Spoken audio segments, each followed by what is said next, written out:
Imagine you are sleeping on a normal rainy day, dreaming about your crush, and suddenly you hear a loud noise and your electricity is gone. You wake up in panic, and you run to the window to check what the noise was about. You think that's just a normal explosion due to thunder. You go back to bed, but you are not able to sleep, so you try to turn your phone on, but you realize your phone is really hot and it is no longer working.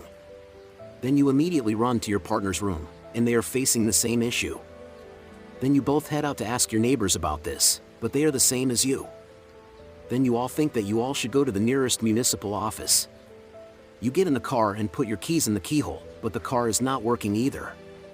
Now that you realize this is not something normal, today we're going to talk about the deadliest attack known as an EMP attack or an E-bomb attack.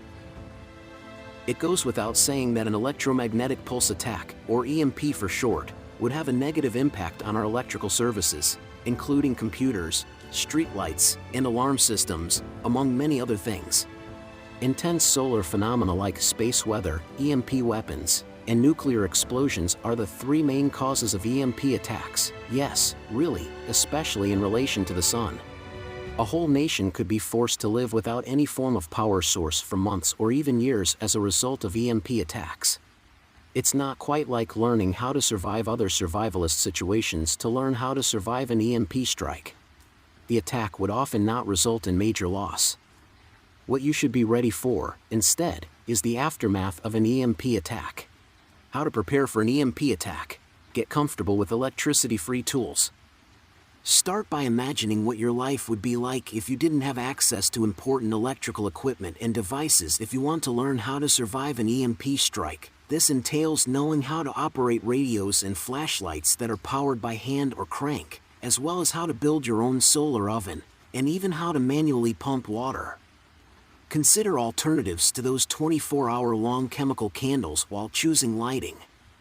You will be without power in the event of an EMP strike for months, or even years. Invest in candles, learn how to build a fire from scratch, and even begin teaching yourself on how to use traditional oil lamps.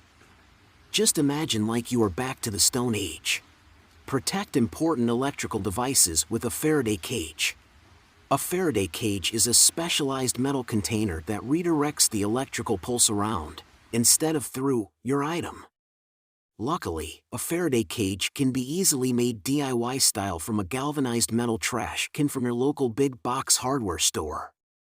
Similarly, experiments show that wrapping items in aluminum foil also has Faraday-like effects. The key is to have as many different layers as possible. Think of a Russian doll. There are also professional products on the market such as Faraday bags that you should also consider using to protect your electrical items. In between each layer of aluminum foil or Faraday bag, cover the item in a non-metal material such as paper or a placing in a sandwich Ziploc bag. After several layers, you can finally place the item in the main Faraday cage.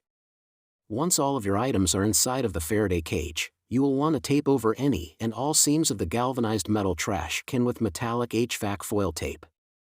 Any uncovered seam could render your efforts a huge waste of time.